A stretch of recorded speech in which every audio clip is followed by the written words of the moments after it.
Ilford and Doris embarked on their journey, both resentful of each other in their own ways.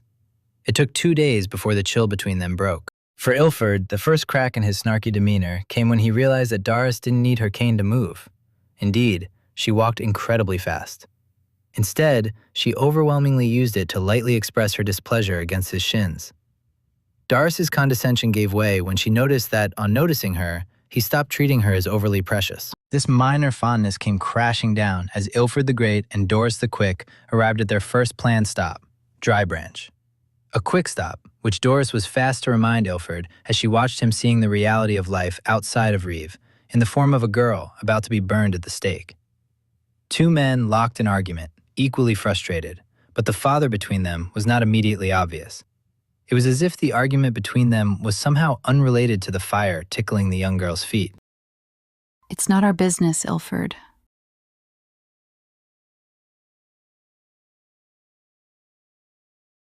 I mean it. If you plan on taking on every little issue you encounter, you are never going to make it to Hillcross. Every little issue? I can promise, if a town is standing around watching a girl get burned, they won't thank you for stopping it. Oh, for God's sake. Ilford ditched his camera with a reluctant Doris and worked to free the young girl from the stake she was tied to, avoiding the fire as best he could. Despite Doris already warning him so, Ilford was still surprised when the town's anger turned on him. What do you think you are doing? Who even are you? I am Ilford, Magic Keeper of Reeve. Okay, so? So, as Magic Keeper, I forbid you from burning this girl at the stake. Oh, here we go. Doris, who is this, and why is he talking to us like that?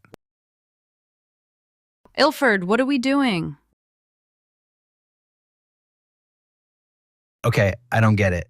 Am I saving you, or what is happening? Doris insisted on speaking to Ilford alone.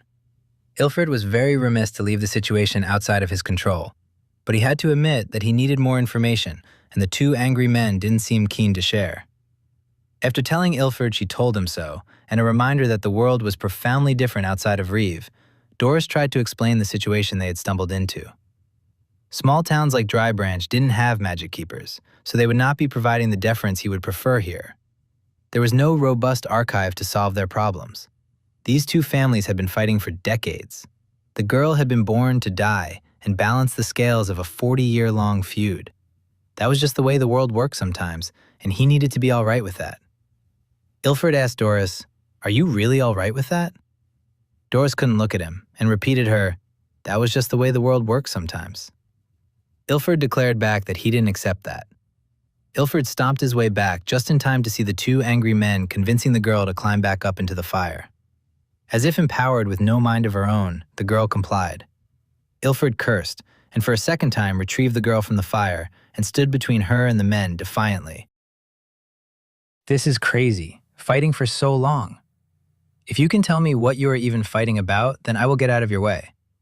This comment caused the girl to groan, and Doris muttered, "Oh, Ilford, no." The first angry man got angrier. "Of course we know why are we fighting. You were the one who is crazy. This man's property won't stay on his property. It keeps coming onto mine." Doris rankled in a way that made Ilford soften, scolding the man for yelling unnecessarily at the young man just trying to help. Help how?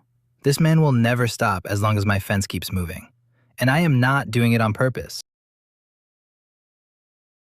It cost me a small fortune to keep fighting it back. How do I know it's an accident? Hold on. It's a simple spell to fix that.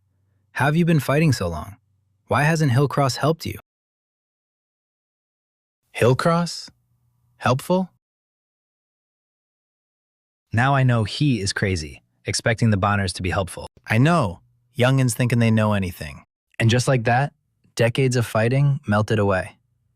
Doris tried to express how impressed she was, but Ilford was humbled, offering to fix the property line with a quick spell immediately. He was suddenly on Doris's side. They would not stay in this town anymore. It was Doris's turn to insist they stay and celebrate. You will never see another moment like this, Ilford. I promise you that. Hooray! Huzzah! Hooray! You were right. I should stay focused. We should go. Where are you trying to go in such a hurry? Oh, we just have places to be. Fancy city boy doesn't want to stay with us. Ilford's cheeks turned red, and he looked to the floor. Not like that. I am going to learn about being a better magic keeper from Victoria Bonner. The room went silent, but there was no mercy in it. Kid, Victoria died.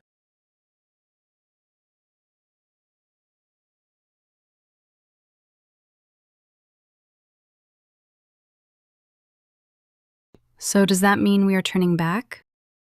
No. I mean, we should keep going.